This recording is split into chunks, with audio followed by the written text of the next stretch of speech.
Bonjour Cyril. Bonjour Pascal, j'espère que tu vas bien.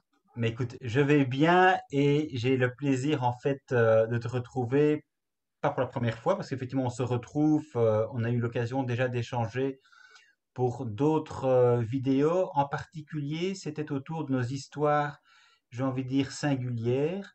Et pour ce qui te concerne, tu parlais dans cet échange vidéo un petit peu de ton histoire parfois un peu mouvementée, compliquée, on peut le dire, au niveau de ton enfance et de ton passage à la DAS.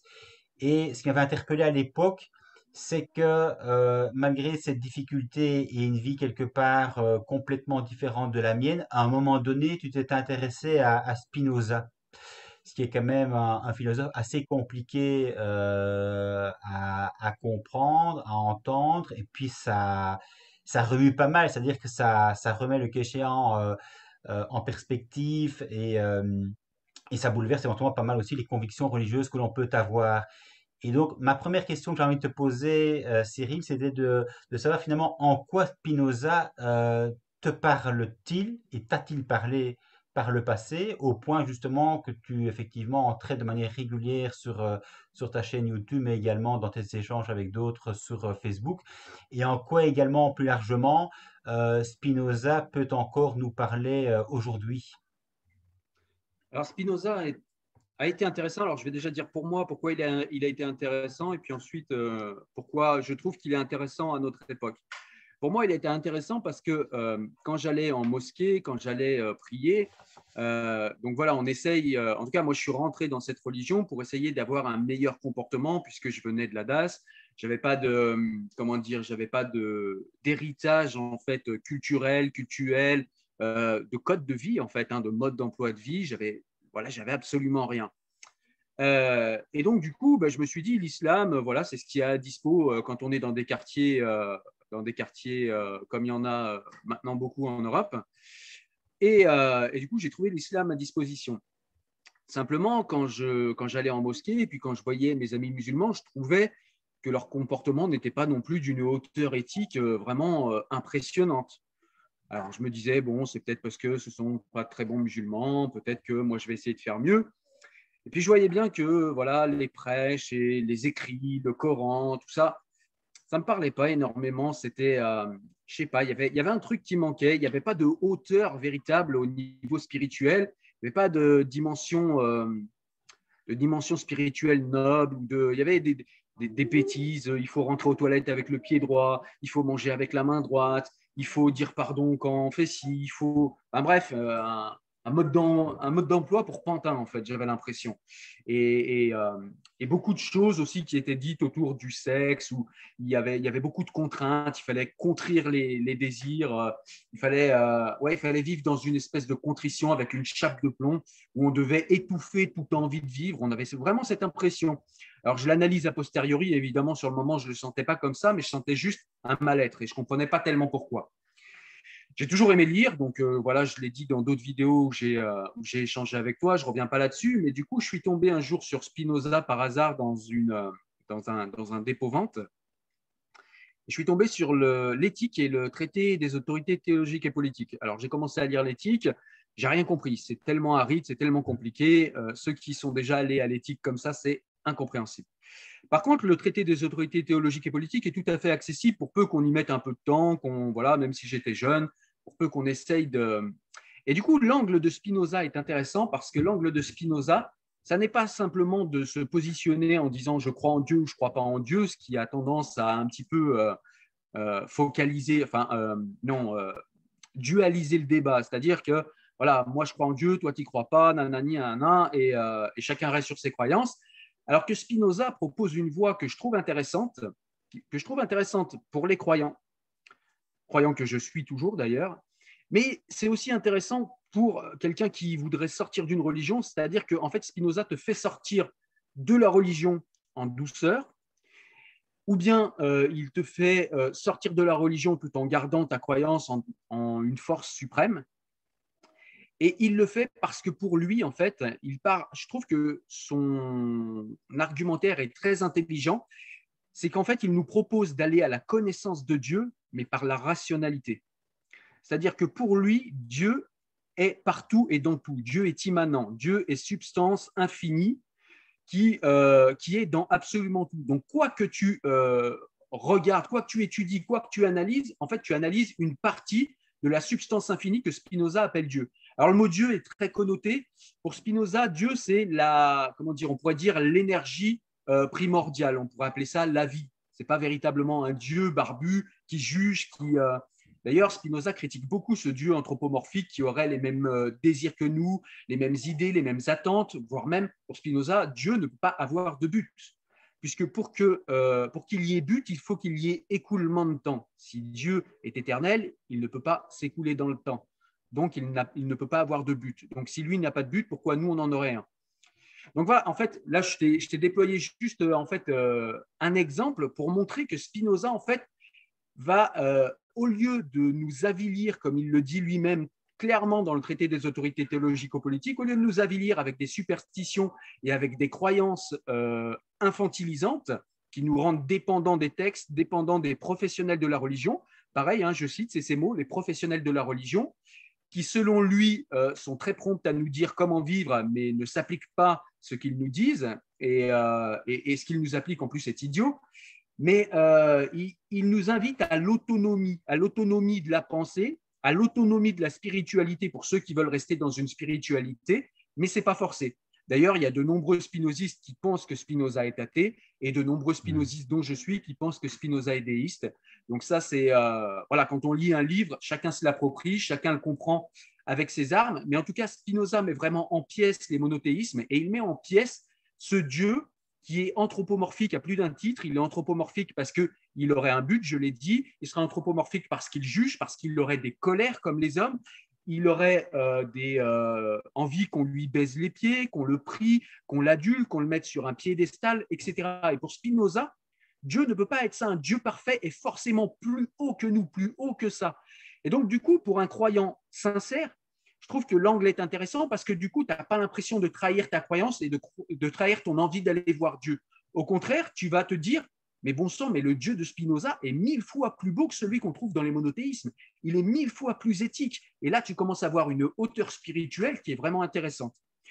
Quant à celui qui n'a pas envie de spiritualité ou qui peut-être aurait un esprit plus athée et serait peut-être plus dubitatif quant à l'existence de Dieu, eh bien, il va y trouver une critique rationnelle, mais vraiment géométrique, nous dit Spinoza, parce qu'un géomètre ne se satisfait pas des croyances. Pour Spinoza, un géomètre se contente de démontrer, et quand il a démontré, on ne peut pas dire je crois ou je ne crois pas, on sait ou on ne sait pas. Et donc Spinoza nous démontre géométriquement. Il faut savoir que Spinoza connaissait pratiquement toute la Torah et la Bible par cœur. Il connaissait les livres aussi comme le Deutéronome, le Léviathan, etc. Donc il était vraiment très calé, il a vraiment beaucoup travaillé sur les textes et il était capable de les démonter et d'en montrer tous les paradoxes, comment s'appelle, les aspects qui ne sont pas logiques et tous les endroits de la Bible où Spinoza nous explique qu'en fait, il s'agit ou d'aphorismes ou de métaphores, mais jamais de la réalité. Il donne des exemples précis. Quand il nous parle des miracles, par exemple, pour l'exemple des miracles, c'est vrai qu'il part vraiment dans la rationalité, dans le sens où il nous dit, si Dieu émet des lois, c'est ça que j'aime bien en fait, c'est que vraiment on est dans la rationalité la plus pure. C'est-à-dire que si Dieu émet des lois, ces lois sont infinies comme lui.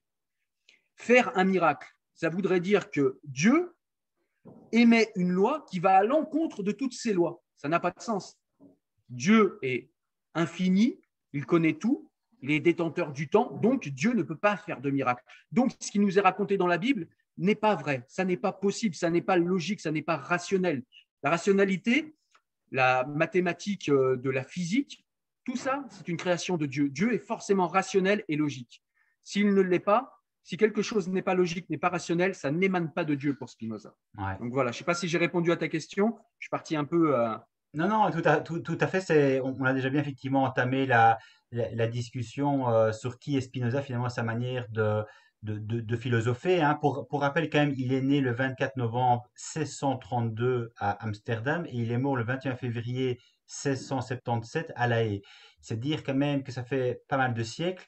Et quand on parle évidemment de la, de sa critique des textes sacrés, ben évidemment, nous, en tout cas dans le catholicisme, on y est arrivé avec la crise moderniste, je crois au début du 19e siècle seulement. Donc ça veut quand même dire que Spinoza avait déjà une sacrée longueur d'avance sur les exégètes catholiques qui, pour les plus progressistes, ont d'ailleurs, dans un premier temps, été excommuniés avant effectivement que la critique des textes dits sacrés soit effectivement, je dirais, adoptée comme une nécessité pour essayer de contextualiser aussi les dits textes sacrés. Mais en fait, quand tu parles, Cyril, de la rationalité de Spinoza, est-ce que ça veut dire qu'il a, j'ai envie de dire, entre guillemets, conceptualisé Dieu uniquement au travers de la raison, ou bien est-ce qu'il a, je dirais, eu quelque part des expériences que l'on pourrait du coup qualifier de mystiques au sens des mystiques chrétiens, mais également il y a des mystiques dans les autres religions, en ce compris en islam. Est-ce que Spinoza, en d'autres termes, a vécu des expériences entre guillemets transcendantes? Non, Spinoza n'a pas vécu d'expérience mystique ou transcendante, bien qu'il semble avoir un respect relatif, mais quand même un respect particulier du Christ et de son éventuelle expérience mystique. Lui-même n'a pas eu d'expérience mystique. Et d'ailleurs, pour lui, un Dieu transcendant n'existe pas, puisque pour lui, Dieu est immanent, c'est-à-dire que Dieu a toujours été là, n'a rien créé. Et d'ailleurs, il ne nous a pas créé, nous, en fait, dans un but. Il n'y a pas de but, il n'y a pas de passage, il n'y a pas d'examen de passage comme dans les monothéismes. Et Spinoza, en fait, envisage Dieu uniquement par la rationalité.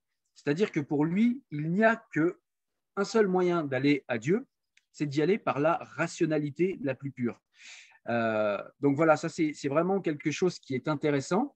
Mais encore une fois, le mot Dieu est assez compliqué à utiliser Hmm. parce qu'il est connoté. C'est-à-dire quand on pense Dieu, on pense tout de suite le Dieu des monothéismes. Vraiment, pour Spinoza, j'insiste, Dieu pourrait être l'énergie primordiale. D'ailleurs, Einstein, qui se réclamait de Spinoza quant à sa spiritualité, avait bien compris ça, puisqu'il disait, quand son rabbin lui demandait s'il croyait en Dieu, eh bien, il avait répondu dans une lettre que ça dépendait de ce qu'on entendait par Dieu. Mais si par Dieu, on entendait l'énergie cosmique de Spinoza, alors oui, il croit en Dieu. Alors peu importe, je ne dis pas ça pour me donner de la crédibilité, chacun restera sur ses croyances, et Einstein s'est trompé sur certaines de ses théories, ce n'est pas le propos.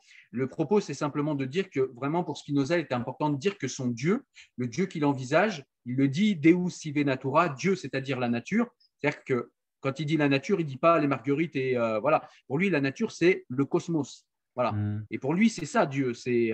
Nous sommes partis de Dieu. Si tu veux, dans l'esprit de Spinoza, je suis parti de Dieu, je suis un mode particulier de l'émanation de Dieu qui parle à une autre partie particulière, à un attribut, nous dit Spinoza, ou à un mode, si on parle de ta pensée, particulier de Dieu. C'est ça. Nous sommes tous les deux, en gros, partie de Dieu. Mais comme pourrait l'être une table, les objets inanimés sont aussi partie de Dieu. Simplement, ils ne sont pas sur les mêmes attributs et le même mode. Alors après, on adhère ou pas, mais vraiment, ce qu'il y a d'intéressant, c'est que Spinoza, déjà d'une, est vraiment dans une critique, mais extrêmement carrée des monothéismes. Je veux dire, je l'ai fait lire à ma fille, elle a 19 ans. Tu ne peux pas ressortir d'un livre, tu ne peux pas ressortir du traité des autorités théologiques et politiques en te disant, ouais, le monothéisme, c'est sûr, c'est ça. Forcément, ça va te faire réfléchir, mais c'est sûr. Et puis aussi, il traite, j'en ai pas parlé, mais dans le traité des autorités théologiques et politiques, il traite aussi d'un sujet qui est extrêmement actuel aujourd'hui, c'est les rapports qu'il doit y avoir, la charnière qu'il doit y avoir entre la théologie et la politique.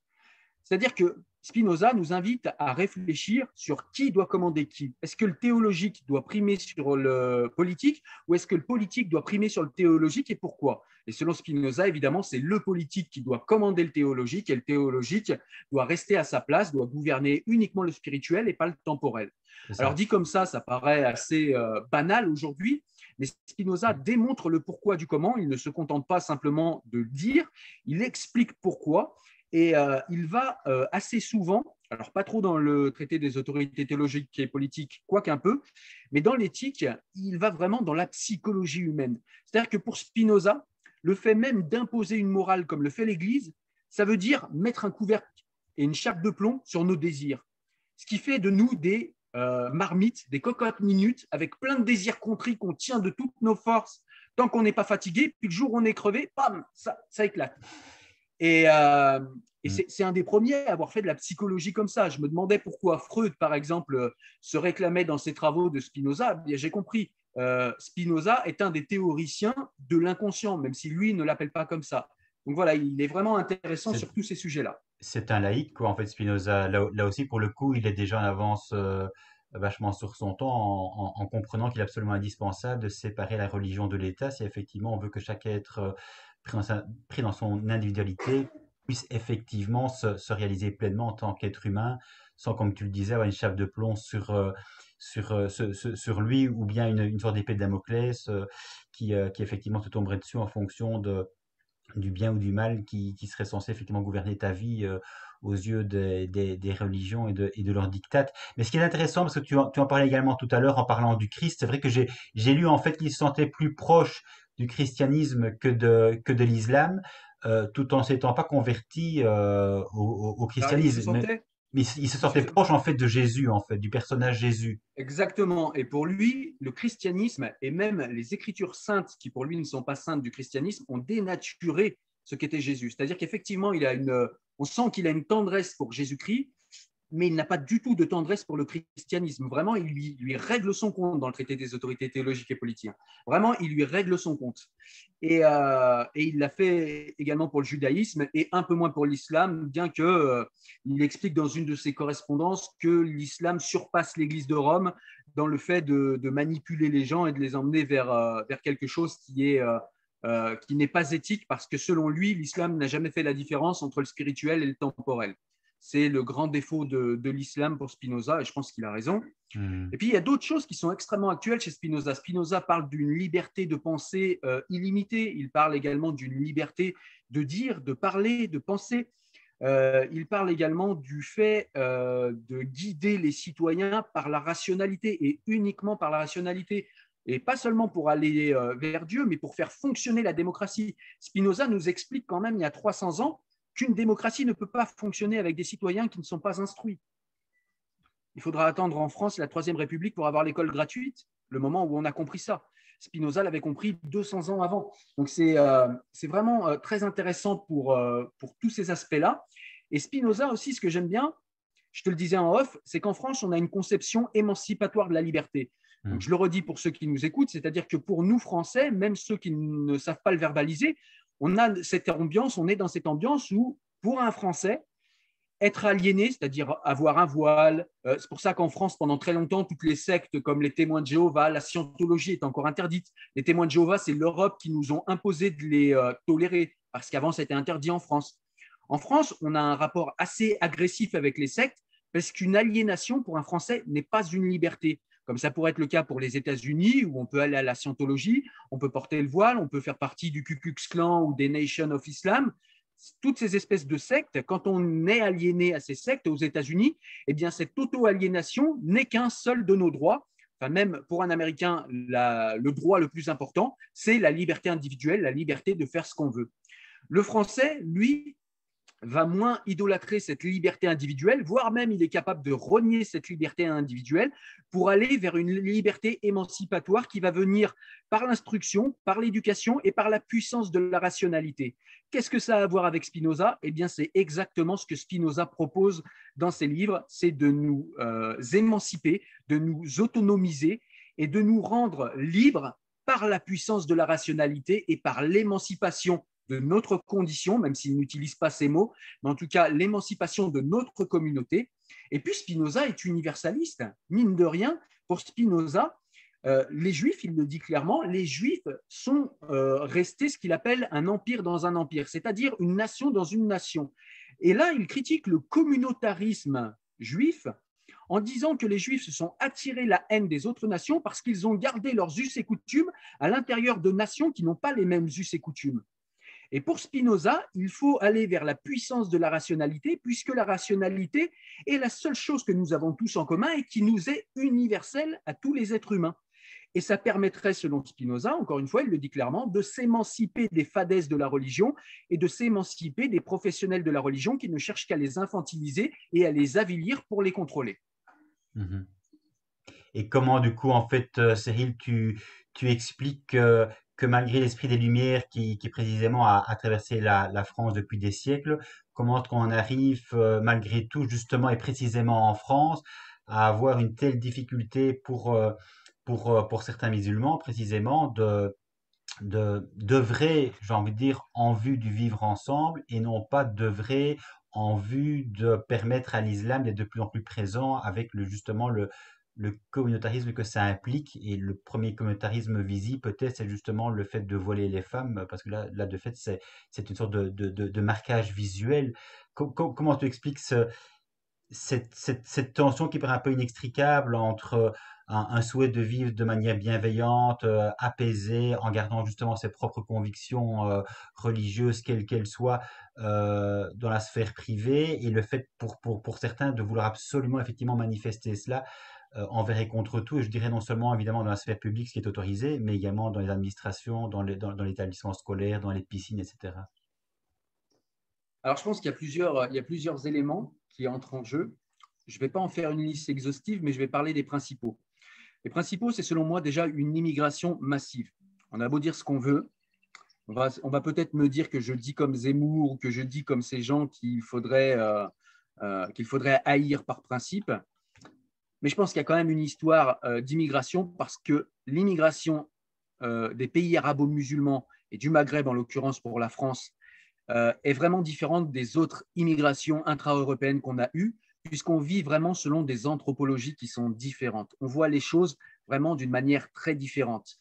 Il y a, je ne sais plus quel anthropologue, j'ai zappé son nom, mais qui montrait dans son livre et qui expliquait comment l'Occident est une anthropologie de la transparence, du visible, et comment la civilisation arabo-musulmane est une anthropologie de la pudeur, du voilement, où l'on se cache, où on cache. En islam, c'est très connu, par exemple, c'est très mauvais de montrer ses défauts. Avoir des défauts, on le sait, on en a tous, mais il ne faut pas les montrer à la communauté, il faut les cacher. C'est pas bien de montrer. Il ne faut pas dire à quelqu'un que telle personne a un défaut, même si c'est pour le protéger. Ça ne se fait pas. On les laisse se débrouiller, etc. Alors que donc ça, c'est juste un exemple, en fait. Il y en a plein des exemples comme ça. L'appréhension des femmes, l'appréhension du rapport homme-femme, etc. Toutes ces choses font qu'on a des anthropologies qui sont vraiment différentes. Donc ces anthropologies se choquent à cause du nombre. Mais il n'y a pas que le nombre. Il y a aussi le fait que eh bien, les pays comme la France n'ont plus accueilli et n'ont plus véritablement assimiler ces populations comme elle le faisait avant, comme elle l'a fait par exemple pour les Portugais ou pour les Italiens. C'est-à-dire qu'on n'essayait même plus de faire de ces nouveaux arrivants des Français. Alors, il y a plusieurs raisons à cela. La première, c'est que déjà, je pense qu'on a été faible, au niveau de la gauche, on a été faible sur les principes universalistes. Et puis parce que quand ces gens sont arrivés au départ pour reconstruire le pays, ils devaient repartir. Mais ils ne sont pas repartis. Donc, on s'était dit, on ne va pas en faire des Français puisqu'ils vont repartir. Sauf qu'ils ne sont pas repartis. Ils sont là aujourd'hui avec des descendances. Un autre point qui me paraît important, c'est que même quand on parle à un Français qui est né ici, comme je le disais tout à l'heure, il a un héritage culturel. Il sait pourquoi, il sait à peu près pourquoi il n'aime pas trop le voile. Il sait à peu près pourquoi l'anthropologie islamique lui pose problème. C'est pas du racisme, c'est simplement que voilà, c'est vraiment trop différent, très différent pour lui, et c'est pas universaliste, et c'est pas la religion qui passe en second et le statut de citoyen en premier. Donc ça dérange profondément les Français, mais ils ne savent plus l'expliquer. Pourquoi ils ne savent plus l'expliquer? Eh bien, tout simplement parce que dans les écoles, on n'en parle plus. Tout simplement, moi, ma fille a 19 ans, elle va rentrer à l'université bientôt. On ne lui a jamais parlé de laïcité. On ne lui a jamais parlé de l'universalisme. On ne lui a jamais parlé de féminisme universaliste. On ne lui a jamais parlé de comment fonctionne l'appareil d'État. On ne lui a jamais expliqué quel est le parcours d'une loi.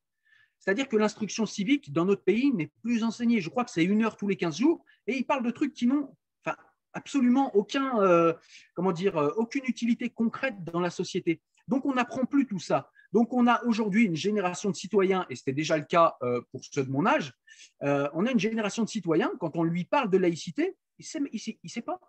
C'est quoi la laïcité? La loi de 1905. Eh bien non, la loi de 1905, c'est pas de bol. Elle contient même pas le mot laïcité dedans. En fait, la loi de 1905 n'est pas une loi laïque. Enfin, c'est une loi laïque, mais c'est pas une loi qui est censée tout dire de la laïcité. C'est simplement une loi de séparation des églises et de l'État au sein d'une société qui est en cours de laïcisation. Certains remontent à Montaigne, c'est-à-dire que ceux qui remontent à Montaigne nous disent que la France est en processus de laïcisation depuis 500 ans. Donc, réduire les choses à l'aspect juridique, et ça, c'est quelque chose qui nous vient des États-Unis, le fait de tout rendre juridique comme ça. On a un esprit des lois, nous disait Montesquieu. Et en France, on est très imprégné de cet esprit des lois, parce qu'on est un peuple, alors je ne vais pas faire mon pédant ou mon arrogant, mais on le sait, on est un peuple qui aime beaucoup les idées, on est un peuple qui aime beaucoup les livres, on est un peuple qui aime beaucoup la rationalité, même si ces dernières années, ça se voit malheureusement plus trop et de moins en moins. Mais comment dire, on avait des concepts et on avait un esprit derrière nos lois. Et on n'a pas réussi à le transmettre à nos enfants, on n'a pas réussi à le transmettre aux élèves et on n'a pas réussi non plus à le transmettre aux nouveaux arrivants, puisque aujourd'hui, il faut les laisser comme ils sont. Les pauvres, ils viennent d'une culture. Non, quand on choisit la France, il faut aussi arrêter avec ça. C'est-à-dire qu'on a des gens qui viennent et on se dit « Oh, les pauvres, ils viennent en France ». Non, tu as choisi la France. Alors, si tu es venu par hasard, tu as fait plouf plouf et tu es venu en France, alors tu peux faire demi-tour, clairement. Mais si tu as choisi la France, tu as choisi ce pays, tu n'as pas choisi pour rien. Tu es venu dans ce pays, tu as pesé le pour et le contre, c'est la France que tu as choisi. Si tu l'as choisi, alors tu vas devoir devenir français. Et ça, on a oublié de le faire, on a oublié de le dire. Et c'est ce qui fait qu'on a aujourd'hui, pour revenir à Spinoza, ce que Spinoza appelait des empires dans un empire. C'est-à-dire qu'on a des micro-sociétés qui vivent au sein de notre société. Alors, il y a des sociétés multiculturelles et différentialistes comme les États-Unis ou l'Angleterre qui s'en accommodent très bien, mais la France a toujours eu une vocation universaliste sur une base rationaliste, et c'est pour ça qu'en France, ça cause beaucoup de problèmes. Oui, merci Cyril pour cette franchise. Mais c'est vrai que tu parlais des primo-arrivants, et puis il y a évidemment tous ceux qui sont arrivés après, qui quelque part se sont ou auraient dû quelque part s'enraciner, bon, en France, mais en Europe au sens large, mais qui de facto ne le souhaitent pas. Donc en fait, il y a tous ces droits qui sont acquis, il y a tous, toutes ces choses quelque part dont chacun peut profiter, notamment sur le plan précisément de la réalisation de ses propres désirs, le fait de pouvoir être extrêmement libre dans sa façon de penser, d'agir, de converser, et en même temps justement cet esprit communautariste qui est extrêmement prégnant et qui se voit de plus en plus. Parce qu'on voit évidemment aussi beaucoup de jeunes filles finalement qui revendiquent le port du voile en disant finalement non mais ça c'est mon chemin spirituel. Et là évidemment moi évidemment, quelque part ça me choque. Je me dis mais enfin justement nous en Occident le chemin spirituel est complètement dégagé de la religion qui voulait justement soumettre la femme à l'homme, aux religieux, donc c'est ce qu'on appelle en gros le patriarcat. Et là, vous nous parlez d'un chemin spirituel au nom de votre religion qui est en complète déphasage avec notre propre histoire à nous. Nous, évidemment, on a j'ai envie de dire, au centre de notre propos, si j'ai envie de dire, de notre vie, on a évidemment le concept d'égalité homme-femme, le concept d'émancipation. Et ça, apparemment, malgré justement les générations qui passent, on a l'impression que ce concept-là, il est absolument inaudible pour certaines musulmanes qui veulent absolument porter le voile en vrai contre tout, je dirais, et surtout le plus possible et partout. Comment tu expliques ce concept de chemin spirituel qui semble tellement loin pour le coup de nos conceptions à nous? Alors, pour avoir fait quelques débats avec des femmes musulmanes qui ont choisi de porter le voile, puisque certaines le choisissent, on ne va pas le nier, même s'il ne faut pas oublier que certaines se le font imposer, malgré tout, on ne se lève pas un matin comme ça en se disant, quand on est une femme, on ne se dit pas ah, tiens, je vais me voiler. Vous voyez, quand vous êtes enfant, vos dents poussent, vous avez des réflexes, vous croquez, vous avez des réflexes, vous mangez ou vous tétez le biberon. Voilà, on a des réflexes. Il n'y a aucun réflexe qui nous fait ah, tiens, je me voile. Non, ça n'existe pas. Donc, c'est forcément exogène. C'est forcément extérieur à l'être. Et cet extérieur, il vient d'où? Il vient de la culture, il vient des livres, il vient des exégèses de ce qu'ils appellent les savants musulmans, hein, qui ne sont pas savants du tout, puisqu'il n'y a pas de savants en théologie pour moi. Hein, il y a des conteurs de fables, voire des historiens qui s'intéressent à l'historicité des fables, mais il n'y a pas de savants. Et donc, du coup, cette fameuse spiritualité, moi, je l'ai interrogée. Et à chaque fois qu'on interroge cette spiritualité, vous allez voir que les femmes qui se réclament de cette spiritualité vont devenir tout de suite très évasives, voire agressives, parce qu'en vérité, elles ne savent pas l'expliquer. Et quand on pousse un petit peu, eh bien, on se rend compte que ah, mais c'est mon père à 14 ans. Ah, mais c'est. Donc, on l'a, en fait, comment dire, on l'a suggestionné. C'est-à-dire qu'elle est née dans un milieu où la pudeur est très importante, où l'honneur des hommes, la fierté des hommes est entre les cuisses de sa femme, et on va la suggestionner pour le voile, et pour vivre en accord avec ça, c'est un petit peu ce que j'expliquais pour l'universalisme français tout à l'heure, c'est-à-dire que c'est quelque chose qui est là, qui est dans l'air, mais qu'on ne sait pas expliquer. On ne sait pas véritablement l'expliquer, mais c'est là. C'est autour de nous, ça fait partie de notre société, mais on ne sait pas l'expliquer. Et c'est ce qui se passe pour elle. Après, il suffit d'une suggestion, un imam, un frère, un père, qui dit tiens, ce serait bien que tu te voiles. C'est pas forcément imposé de manière violente, hein, mais c'est simplement voilà, tu es une bonne musulmane, tu sais que si tu rajoutais le voile, tu irais directement au paradis. À partir du moment, de toute façon, où on instaure, parce qu'on nous dit, oui, mais les femmes voilées, elles respectent les femmes qui ne sont pas voilées. C'est pas possible. Ça n'est pas possible. Tout ça est de l'hypocrisie, ou alors il y a une véritable dissonance cognitive. À partir du moment où tu te voiles par spiritualité ou par pudeur, quelle que soit l'excuse, parce que pour moi, ce sont des excuses, forcément, tu penses que celle qui n'est pas voilée est ou moins religieuse que toi, ou moins spirituelle que toi, ou alors dans l'autre cas, c'est une pute, ou elle est moins pudique que toi. Voilà. Donc, on peut essayer de tourner le problème dans tous les sens. Le voile est sexiste, misogyne. Si les mollahs iraniens ont imposé le voile et non les talons, à mon avis, ce n'est pas le hasard. J'ose émettre cela. Et vraiment, le voile a aussi une historicité. Hein. Il ne faut pas oublier quelle est l'historicité du voile. Je ne vais pas la refaire ici parce que ce serait trop long. J'invite chacun à aller voir quelle est l'histoire du voile, son historicité dans les différents pays où il est la règle, et surtout avoir l'état des droits des femmes partout où il est la règle, que ce soit dans des théocraties ou dans des quartiers où il est la règle. Partout, sans aucun contre-exemple, les droits des femmes sont significativement dévalués. C'est ça.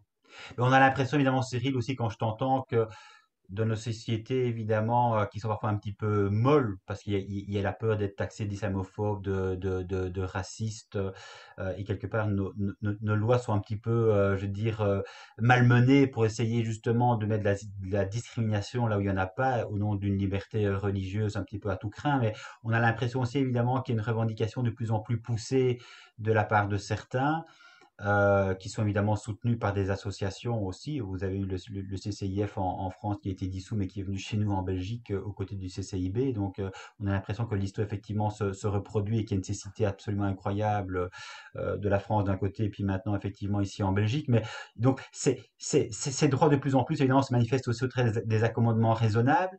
Mais ce qui m'intéressait aussi, c'était de savoir, parce qu'on dit souvent, vous êtes finalement islamophobe, raciste, etc. à notre égard, mais ces musulmanes finalement, et qui sont portés aussi par des musulmans, leurs pères, etc., leurs sœurs, leurs frères, avec la pression qu'il y a derrière, finalement, eux-mêmes, j'ai envie de dire, comment est-ce qu'ils conçoivent les non-musulmans? Quel est leur rapport aux non-musulmans? Parce que tu dis finalement, la musulmane qui ne porte pas le voile, elle est considérée comme une pute. Mais finalement, en Occident, ils nous demandent beaucoup de droits, mais eux-mêmes, comment nous perçoivent-ils? Alors, je serais bien incapable de parler pour tous les musulmans. Je vais quand même parler de ce que moi je vois actuellement et de ce que j'ai pu voir dans mon enfance quand j'ai été au plus près des musulmans. J'ai encore beaucoup d'amis musulmans ou d'origine arabo-musulmane. Alors, ceux qui ne sont pas versés dans la religion nous voient comme des citoyens avec le même respect qu'on peut avoir toi et moi, mais très vite en islam, quand on rentre dans cette religion, comme dans beaucoup de religions, mais je crois que c'est particulier à celle-ci, en tout cas à l'instant T en France et dans l'Europe, c'est qu'il y a un eux et un nous. Et à partir du moment où il y a un eux et où il y a un nous, alors, tu sais, moi, j'ai cette mentalité, mais toi, tu sais, t'es français, tu ne peux pas comprendre. C'est des petits trucs anodins comme ça, c'est ah ouais, mais toi, tu ne peux pas comprendre. Et ça, comment dire, ça met en fait un espèce de mur invisible. Eux, nous. Et il y a vraiment quelque chose qui est problématique là parce que, eh bien, du coup, le fameux eux et nous, c'est ce qu'utilisent les sectes pour garder les gens sous cloche dans une communauté. Et c'est exactement ça qui est fait avec ces gens, c'est qu'eux-mêmes ne se rendent même pas compte qu'ils sont emprisonnés dans une communauté qui cherche à les manipuler en fin de compte. Et alors, on a des gens qui se disent, bon, bah, c'est des mécréants, ils sont pas méchants, mon voisin est gentil, etc. Vous allez avoir ce genre de musulmans, puis vous allez avoir celui qui va dire, sale mécréant, sale apostat, vous allez tous brûler en enfer. Et puis, il y a un ami également qui m'avait fait réfléchir sur quelque chose d'intéressant, c'est comment peut-on considérer bien un citoyen, son concitoyen en l'occurrence, à partir du moment où dans son fort intérieur, on pense que lui va finir en enfer et nous au paradis. Quelle considération on peut avoir pour son concitoyen en ayant cette arrière-pensée-là? Ça me paraît compliqué.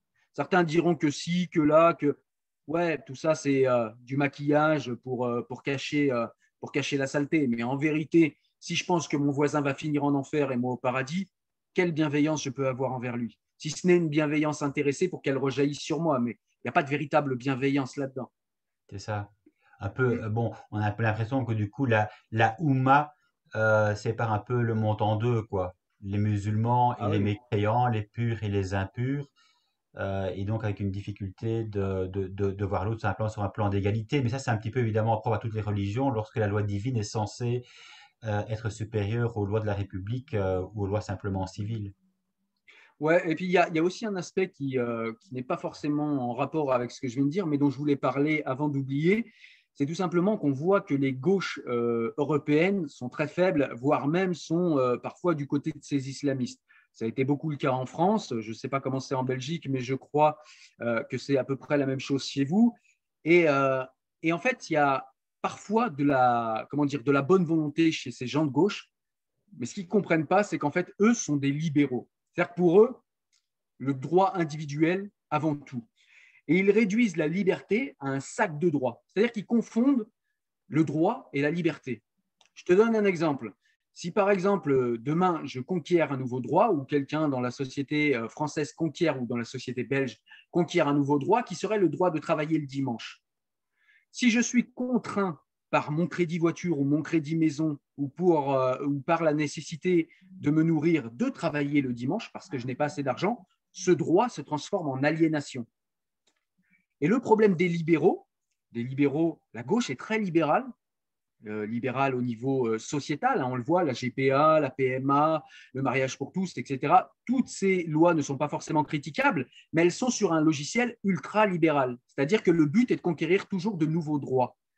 Et dans ces nouveaux droits qu'ils cherchent à conquérir, eh bien, les musulmans arrivent et disent et nous aussi, on veut notre sac de droits. Et de quel droit vous nous le refuseriez alors que vous l'acceptez à d'autres? Eh bien, c'est tout simplement parce que, en fait, en Occident, on a abandonné la morale. C'est un grand mot, hein. On a abandonné la morale et l'éthique. C'est-à-dire que aujourd'hui, on réduit la liberté non plus à une émancipation qui nous emmène vers un chemin éthique ou vers un chemin moral, une morale qu'on aurait choisie ensemble, mais aujourd'hui, on réduit la liberté, les libéraux réduisent la liberté à un sac de droits, Hmm. sans se soucier, comme je l'ai dit dans mon exemple, de savoir au niveau contextuel si ce droit est une aliénation, comme c'est mon cas, si je suis obligé de travailler le dimanche, j'ai bien un droit supplémentaire, mais ce droit m'aliène. On pourrait prendre le cas de la GPA. La GPA se présente comme un droit supplémentaire, et quand on y réfléchit de manière assez rapide, on se dit, bah ouais, de quel droit on refuserait un droit supplémentaire? Après tout, si on ne veut pas y avoir recours, on n'y a pas recours. C'est un droit supplémentaire pour ceux qui veulent y avoir recours. Super. Sauf que la femme pauvre qui va habiter dans un quartier de merde, c'est elle qui va louer son ventre. C'est pas celle qui va habiter dans le 16e à Paris ou dans les beaux quartiers de Bruxelles. Elle, elle va jamais louer son ventre. Donc, on est là dans un droit qui est donné, mais si on ne prend pas en compte le contexte, ce droit devient une aliénation. Eh bien, dans le cas du voile, selon moi, on est exactement dans la même configuration. C'est-à-dire qu'on a des gens qui réclament des droits et on n'est pas capable de leur répondre que ce droit ne leur sera pas donné parce que ce droit est une aliénation. Et pourquoi on n'arrive pas à le dire? Pourquoi la gauche n'arrive pas à le dire? Eh bien, parce qu'elle fait exactement pareil sur les transgenres, elle fait exactement pareil sur la GPA, la PMA, etc. Et donc, du coup, si jamais elle refusait à l'un et pas à l'autre, il y aurait distorsion cognitive. Elle ne comprendrait pas. Dans Ouais. son logiciel libéral, en fait, elle est logique avec elle-même.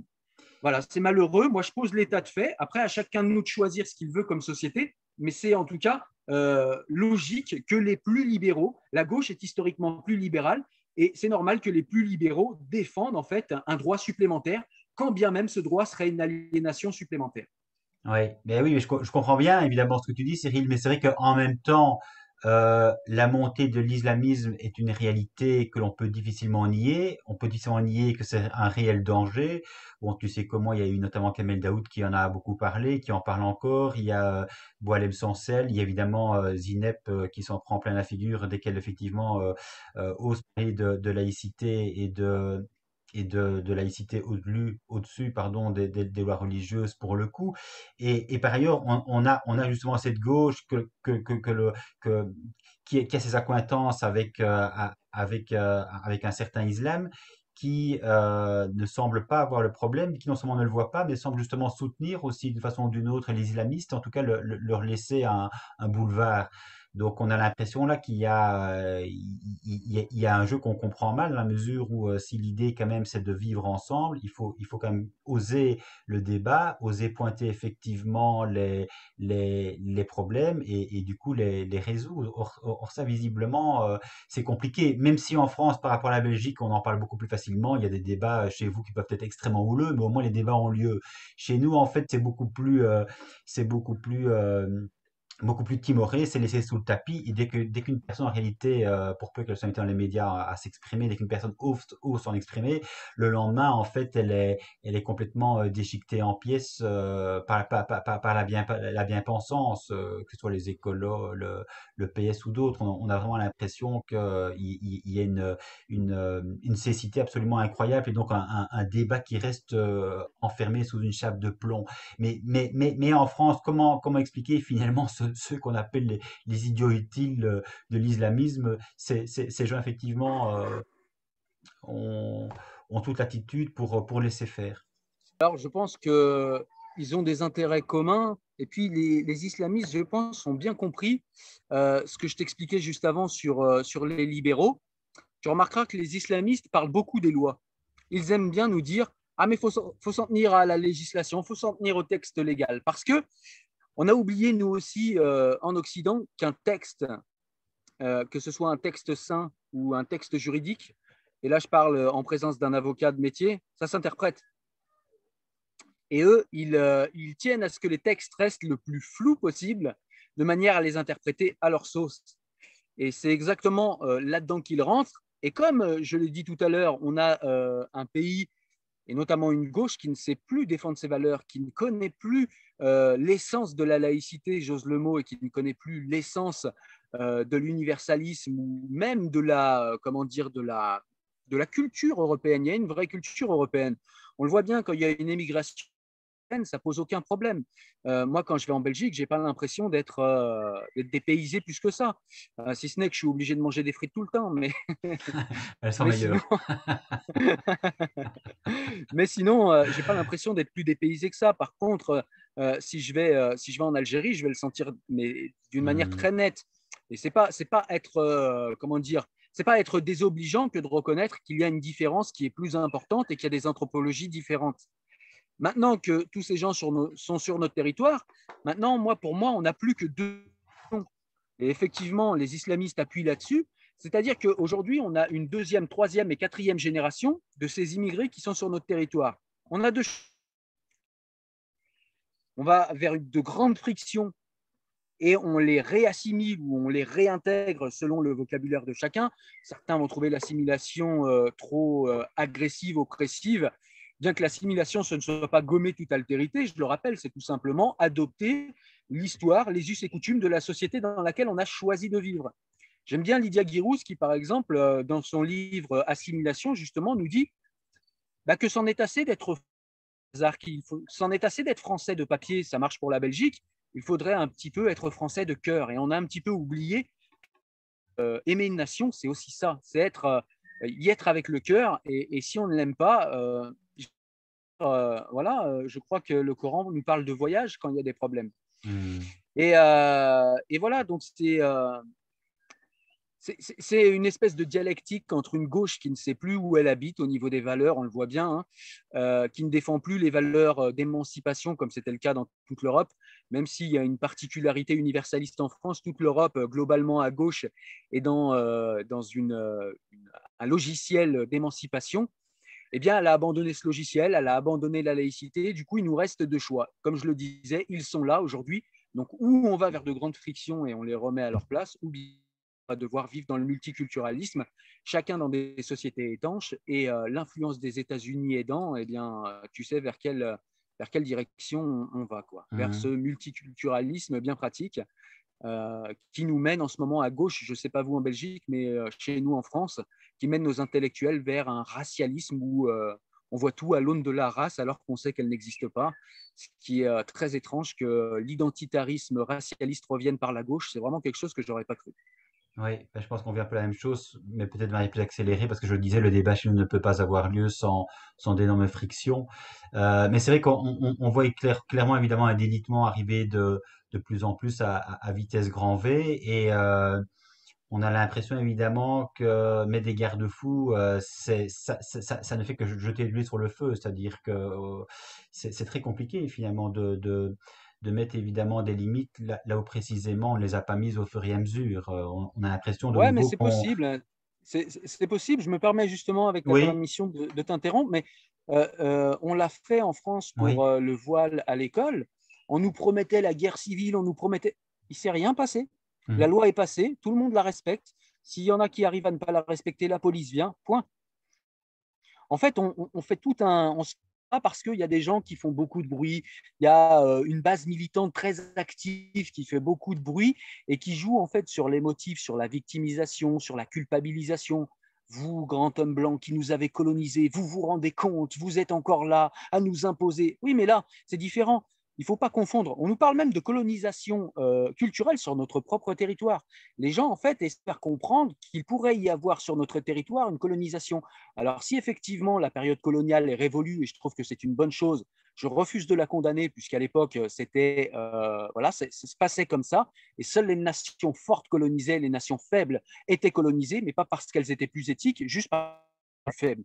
Donc, je me refuse à condamner cette époque. Malgré tout, je suis content que cette époque soit révolue, puisque la colonisation n'est pas aujourd'hui, à l'aune des mœurs qui sont les nôtres en 2021, me paraissent pas une bonne chose, effectivement.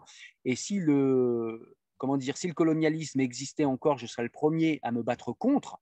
Ceci dit, il ne peut pas de colonialisme sur un État souverain. C'est-à-dire que quand on est dans les limites de notre espace géographique et politique, il ne peut pas y avoir colonisation. Donc, si tu te sens colonisé, c'est que tu n'es pas chez toi ici. Encore une fois, il faut déménager. Mais si tu es un peuple souverain duquel tu te réclames pour tes droits, eh bien, tu vas devoir aussi en accepter les devoirs. Et il faut aussi accepter les règles du jeu démocratique. C'est-à-dire que quand un peuple souverain dit à la majorité je refuse le voile, je refuse le voile. Tu caprices avec ton pipi par terre et tu te roules dedans en disant le méchant blanc, le méchant blanc. Non, tu avances des arguments. Tu en as, c'est bien, tu en as pas. Eh bien, tu acceptes ce qu'est la démocratie, c'est-à-dire la tyrannie de la majorité. Mais tu ne peux pas arriver avec des arguments. C'est-à-dire que, en fait, où j'essaye d'en venir, c'est là où tu Mhm. nous disais, Pascal, c'est-à-dire qu'aujourd'hui, en Belgique, et Mathieu Bocoté nous disait pareil pour le Canada, qui est pareil et très avancé au niveau du multiculturalisme, hein, la proximité avec les États-Unis aidant. Et Mhm. donc, du coup, eh bien, dès qu'on va émettre la moindre critique, on est tout de suite balancé en place publique, mais il n'y a pas d'argument. Regardez le raciste, regardez, ça marche tout sur des prérequis, et il faut interroger ces prérequis et rester toujours dans la rationalité. Et encore une fois, on revient à Spinoza, rester dans la rationalité la plus pure, quand bien même on se fait lyncher en place publique, rester fidèle sur la réalité, les valeurs. Moi, par exemple, il y a des choses que je vais dire ici dans cette vidéo que j'ai déjà dites ou que je dis dans d'autres vidéos qui paraissent critiquables, mais je suis assis sur des valeurs. Moi, je sais très bien que n'importe quelle personne qui se réclame de la République et de l'histoire de notre pays est mon concitoyen, c'est mon frère en République, comme on dit. Et je ne regarde pas sa couleur de peau, sa couleur. Seule la couleur des idées m'intéresse. La couleur de peau, la taille, le machin, le nombre de bras, de trucs, je m'en fous. Je ne veux pas savoir. Ce qui m'intéresse, c'est la couleur des idées. Et si tes idées, elles ne sont pas de la même couleur que moi, eh bien, c'est pas grave. À partir du moment où tu te réclames du bien commun, où tu te réclames d'une France ou d'une Belgique ou de peu importe le pays d'Europe, tu te réclames de la terre sur laquelle tu es et tu respectes ses racines. Ça ne veut pas dire que tu ne peux pas changer le pays, mais ça veut dire que tu respectes ce qu'il y a. C'est-à-dire que le Mhm. pays n'est pas un livre totalement écrit, donc tu vas pouvoir écrire quelques pages, mais le pays n'est pas non plus une page blanche quand tu arrives. Donc tu vas devoir respecter ce qui a été écrit avant que tu arrives. Voilà, donc avant de demander des droits, du respect, etc., commence déjà par donner du respect, par donner de l'amour, donner de la considération, et la reconnaissance. Bon Dieu, même les Français ne sont même plus reconnaissants de leur propre pays. Je rappelle que ce pays est une richesse. Tous les pays d'Occident sont des exceptions. Comme on vit en Occident, on a l'impression que c'est normal, mais sur Hmm. 170 nations, il y en a peut-être une trentaine qui sont aussi riches que les nôtres. Et ce n'est pas le hasard. C'est parce que nos ancêtres ont sué sang et larmes pour nous donner les droits qu'on a, pour nous donner le savoir, toutes les qui ont été développées, qui ont donné la richesse qu'on a. Je suis désolé, en France, je ne sais pas comment ça marche pour vous en Belgique, ça doit être à peu près la même chose, j'imagine, mais en France, on n'a pas de pétrole sous les fesses, on n'est pas devenu riche en creusant juste un trou, comme l'Arabie Saoudite ou comme le Qatar. Donc on a un héritage, il faut le respecter. Et je dis ça pour vraiment tout le monde, parce qu'on a même des Français qui Hmm. aujourd'hui disent ouais, on vit en dictature ici, mais je les enverrai bien en Corée du Nord 15 jours pour leur faire comprendre c'est quoi une dictature. Il faut être reconnaissant de ce pays, et être reconnaissant, c'est respecter les valeurs, c'est les faire vivre en soi, et c'est les comprendre, parce que quand on les comprend, quand on comprend en fait ce qu'ont voulu faire les Lumières et même les penseurs d'avant, obligés d'aller dans leur sens. Ce qu'ils voulaient, c'était l'émancipation, l'émancipation de l'individu, l'émancipation de sa condition, l'émancipation des religions qui dirigeaient tout avant. Et voilà, et je pense qu'il y a beaucoup d'ingrats qui refusent de se réclamer de ses racines, ou parce que à gauche, on leur a appris depuis leur tendre enfance que se réclamer de ses racines, c'est être raciste, alors que moi, je suis de gauche et Ouais. je me réclame de ses racines. Et puis, les immigrés, on a des associatifs, souvent de gauche, qui leur ont dit, tu sais, mon petit, si on te demande de changer un tout petit peu, bah, c'est parce qu'il est raciste, parce qu'en vérité, tu es né comme un ange, tu n'as pas à changer. Parce Hmm. que, je ne sais pas, peut-être que ça leur fait voir un petit peu, quand ils vont en quartier, ça leur fait voir un petit peu de pays sans payer le billet d'avion, je ne sais pas, mais voilà. Enfin voilà, voilà ce que je pouvais dire de tout ça. Mais au fond, c'est vrai que quand je t'entends, évidemment, j'ai l'impression qu'on est très fort finalement dans l'émotivité, dans la susceptibilité. Tu touches à mes convictions et donc on revient effectivement avec le côté raciste, islamophobe, blasphématoire, etc. Mais bon, ce qui est évidemment, c'est que ça, c'est aussi une particularité quand même française, c'est que chez vous, la laïcité est inscrite dans la Constitution, ce qui n'est pas le cas chez nous. Chez nous, les choses sont beaucoup plus ambiguës, puisque nous, en fait, on a le concept de neutralité, qui est un principe de droit constitutionnel, mais qui peut en fait s'interpréter, en tout cas dans l'enseignement supérieur en particulier, ça peut s'interpréter selon deux versions, selon quelque part ce que l'établissement scolaire souhaite mettre en place. Donc la neutralité dite inclusive, où effectivement il est possible de venir avec ces signes convictionnels, et la neutralité exclusive qui, pour justement permettre un environnement pédagogique neutre, exclut tout signe convictionnel. Donc tu vois que là, du coup, il y a une marge de manœuvre qui fait que chaque chef d'établissement est un petit peu libre, en fonction de sa propre conception de la neutralité, d'admettre ou non les signes convictionnels. Euh, ce qui justement pose pas mal de difficultés chez nous. Et donc tu as entendu parler, je pense, et c'est vrai que j'ai eu le plaisir d'être un des co-auteurs de ce livre, donc qui est intitulé ici Cacher cet islamisme, voile et laïcité à l'épreuve de la cancel culture. Hein, la cancel culture, on en parle énormément, c'est évidemment la façon d'anéantir, je dirais, la parole de toute personne qui souhaiterait justement dans un débat public libre d'expression, libre de conscience, d'exprimer un autre point de vue que la majorité ambiante, j'ai envie de dire que la pensée gauchiste du moment. Mais on voit bien effectivement que c'est un énorme problème de visibilité que l'on peut avoir quand on essaie de soutenir finalement ce que tu soutiens aussi. Et pour en revenir effectivement quand même à Spinoza, pour faire la boucle avec Spinoza, c'est vrai que pour reprendre ton propos, ce que je trouvais absolument extraordinaire, c'est que finalement, et c'est peut-être ça le côté durable et toujours quelque part d'actualité de Spinoza, c'est qu'après sa mort, ben, le spinozisme connut une influence durable et largement mis en débat. L'œuvre de Spinoza entretient en effet une relation critique avec les positions traditionnelles des religions monothéistes, et c'est toutes les religions, il n'y a pas évidemment de, j'ai envie de dire, de privilèges que constituent le judaïsme, le christianisme et l'islam. Euh, Par contre, ce qui m'a quand même étonné, et ça peut-être tu pourrais en toucher également un mot, Cyril, c'est que Spinoza, comme j'ai envie de dire, comme tout homme, comme toute femme, a également sa part de faiblesse. Et je ne sais pas si tu sais, mais il avait en tout cas pour nous occidentale avec l'évolution de nos mentalités, il y avait quand même deux points que l'on peut considérer comme faibles avec le recul. Je sais pas si tu vois un petit peu de quoi je veux parler. Non. Non? Ah ben écoute, figure-toi que c'est Frédéric Lenoir qui a attiré mon attention là-dessus. Euh, il parle notamment de deux points faibles en disant que Spinoza n'a pas su dépasser les préjugés de son temps. Un, sur les animaux, et Ouais. deux, sur les femmes. Parce que sur les animaux, il dit ceci. La loi qui défend de tuer les animaux est fondée bien plus sur une vaine superstition et une pitié de femme que sur la saine raison. Alors là, pour le coup, évidemment, quand on sait que Spinoza, la raison, c'est vraiment le socle sur lequel il se fonde pour bâtir toute sa philosophie, on peut évidemment trouver regrettable que par rapport aux animaux, au nom de la raison, justement, il les relaye un petit peu, j'ai envie de dire, à la trappe, en parlant justement de manière négative, pour le coup aussi de la femme, en disant finalement que c'est une pitié de femme plus qu'une saine raison. Et alors sur les femmes, il estime par exemple que la femme est trop soumise à ses affects que pour être capable de voter. Effectivement, Spinoza était aussi un homme de son temps, malheureusement. Ouais. Et c'était un homme surtout.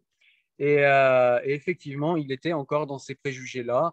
Ouais, effectivement, je suis au courant de ça. Je ne suis pas d'accord avec lui, évidemment, là-dessus. Mais je pense que s'il vivait aujourd'hui, il aurait justement pris en compte toutes les avancées scientifiques et toutes les avancées dans les sciences cognitives qui nous démontrent bien que non pas la femme est un homme comme les autres, mais la femme est un être aussi intelligent, voire plus dans certains Mhm. cas, que Mhm. les hommes, sans aucun problème. D'accord. Je voulais juste revenir sur un point, Pascal. Oui. C'est tout à l'heure quand tu parlais de neutralité de la religion, si je peux me permettre de donner un angle de réflexion. En France, on nous parle souvent aussi, encore une fois, la société comprise, on nous parle de neutralité de l'État en France. Alors Oui. la France ne se réclame pas de neutralité. La France neutralise les religions. Et c'est Mhm. pas pareil. Non, non. On parle effectivement de neutralisation. On parle, on parle de neutralité, mais dans la conception d'une neutralisation de tout débordement ou de toute, comment dire, de toute orientation religieuse excessive. Ouais. La France est censée neutraliser les religions. Elle n'est pas censée être neutre face aux religions. C'est-à-dire que souvent, on a des gens qui nous disent « Ah, mais regardez, tel homme politique, il s'exprime sur l'islam. » C'est son boulot. On lui demande de le faire. On lui demande de neutraliser l'islam. En l'occurrence, plus particulièrement l'islamisme, mais parfois l'islam aussi. C'est son boulot. Donc en France, il n'y a rien de choquant. Et pour les sociétés où c'est choquant, eh ben, je leur propose justement de réfléchir à ça, de réfléchir non pas à une neutralité, parce que la neutralité, c'est comme aux États-Unis, c'est-à-dire que l'État s'efface et on reste sur tout ce qui est, sur tout ce qui est régal et on s'occupe de rien d'autre et on laisse toutes les religions libres se débrouiller entre elles. Or, la France propose un autre système que n'aiment pas les États-Unis. Hein, on l'écoute régulièrement via le Times qui critique le système universaliste français qui serait par définition raciste. Mhm. Eh bien, c'est tout simplement parce qu'en France, on neutralise les religions. Donc, voilà, ça ne veut pas dire qu'on va enlever la liberté de conscience et qu'on va empêcher les gens d'aller dans leur lieu de culte, puisque la France a quand même ce génie de reconnaître aux croyants le fait de pouvoir avoir leur religion et de pouvoir avoir leur lieu de culte s'ils le financent eux-mêmes. Bien que le système soit imparfait, on voit à Strasbourg ce qui s'est passé à cause du Concordat, mais bon, c'est un cas Mhm. particulier. Mhm. Toujours est-il, France, eh bien, on peut faire ça, mais on est d'abord citoyen en France. Il y a une vraie religion, il faut le comprendre, il ne faut pas en avoir honte. Les francs-maçons en France, quand ils ont théorisé tout ça, il y avait beaucoup de francs-maçons, notamment sous la Troisième République. Ils savaient que l'homme avait besoin de rites et de rituels. Ils savaient que les hommes ont besoin de croire en quelque chose de supérieur. Seulement, ils nous avaient donné comme transcendance l'État et ils nous avaient donné comme rite et rituel la République. Voilà. Et il faut bien comprendre ça. Et qui va un petit peu dans les racines de la société française comprend assez rapidement ça. Alors, on peut trouver ça aimable ou détestable, mais la France, c'est ça. Et on ne peut pas en vouloir aux Français de vouloir conserver, en tout cas, pas forcément la société d'une manière figée comme elle était, mais de vouloir conserver ces racines-là parce qu'elles les trouvent encore pertinentes aujourd'hui. Et pour mon cas, je les trouve encore plus pertinentes aujourd'hui. Ben oui, enfin, on l'a bien vu évidemment aussi que par nature, la religion catholique par le passé était extrêmement conquérante et qui ne se met pas effectivement des limites. Finalement, c'est le vivre ensemble qui va en prendre un coup parce que la religion évidemment va prendre le dessus sur l'ensemble des droits et donc soumettre finalement l'ensemble de la population et on va se retrouver in fine dans une situation qu'on a voulu éviter en démocratie, c'est-à-dire vivre en démocratie, non pas en théocratie. Donc quelque part, évidemment, on en vient petit à petit et presque à l'insu de notre plein gré, on en vient évidemment à laisser s'installer une situation que l'on voit comme étant absolument exécrable si effectivement on la voit se développer dans des pays théocratiques où là de fait, pour le coup, Même pas que, même pas Pascal. que, non, même pas que. Ouais, si on veut en Occident voir des choses qui peuvent nous montrer un horizon moins sympathique que ce que les diversitaires essayent de nous vendre, je vais reprendre les mots de Mathieu Bocoté parce que je trouve qu'il a raison. La religion diversitaire, si on la contredit et qu'on essaye de regarder un petit peu ce qui se passe, eh bien, on regarde l'Angleterre.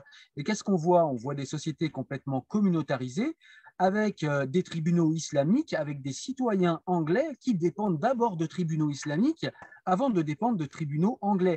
Alors, le Hmm. tribunal anglais est au-dessus de tout. Seulement, quelle personne faisant partie d'une communauté va vouloir se soustraire au tribunal de sa communauté? Tu vas être rejeté de ta communauté et dans un pays communautariste, tu n'as pas intérêt. Oui. Donc, voilà, on a des gens qui sont soumis à l'islamique. Si c'est ça qu'on veut en France et si c'est ça qu'on appelle l'égalité entre les citoyens et l'égalité des chances, eh ben, je suis fermement contre. Oui, et là on retombe justement sur Spinoza et le courage qu'il a eu justement de faire front à sa communauté et du coup d'en être excommunié. Exactement. Et d'ailleurs, Ça je suis rejoint en ce que tu train de viens de lire un dire. livre sur cette histoire-là où il a été violemment excommunié à 23 ans par un RM. Alors, Oui. des RM dans les communautés juives, c'est assez commun. Seulement, ce sont des RM de 3, 4, 5 jours. Spinoza a été rejeté de sa communauté par un RM. Il a été rejeté à vie. Les autorités religieuses de sa ville ont même fait pression sur le politique pour qu'il soit expulsé d'Amsterdam. C'est pour ça qu'après, il s'est rapproché d'autres villes, notamment de La Haye où il est mort. Et donc voilà, et Spinoza a été rejeté d'une manière extrêmement violente avec un texte qui, voilà, et à l'époque, être rejeté de sa communauté, c'est-à-dire que ceux de sa communauté n'avaient pas le droit de l'approcher, de lui parler, de commercer avec lui, etc., etc. Donc c'était vraiment un courage vraiment hors du commun et on lui a proposé, en plus de l'argent pour se taire, on lui a proposé aussi de l'argent pour écrire pour des chrétiens libéraux qui voulaient qu'il écrive pour lui. Il a toujours refusé et il a Mhm. travaillé et mené ses réflexions philosophiques à côté. Donc voilà, c'est quelqu'un qui, en tout cas sur ces sujets-là, même si on a compris que sur d'autres sujets, il était moins en avance, mais sur le sujet de la religion et des relations entre le théologique et le politique, c'est vraiment la base pour moi. Si on Mhm. veut comprendre la laïcité française, on lit le TTP et c'est bon, on sait, on a compris pourquoi. Je veux dire, il n'y a pas D'accord. besoin d'aller plus loin. D'accord. Bah, écoute, on va effectivement alors aussi en rester là. Je pense qu'on a fait un large tour de la question. Et donc, je te remercie, Cyril, pour cet échange toujours aussi sympathique et bienveillant. Merci à toi. Eh ben, merci à toi, Pascal. Merci pour cette interview. C'était très intéressant pour moi aussi. Je te Merci. remercie. À bientôt.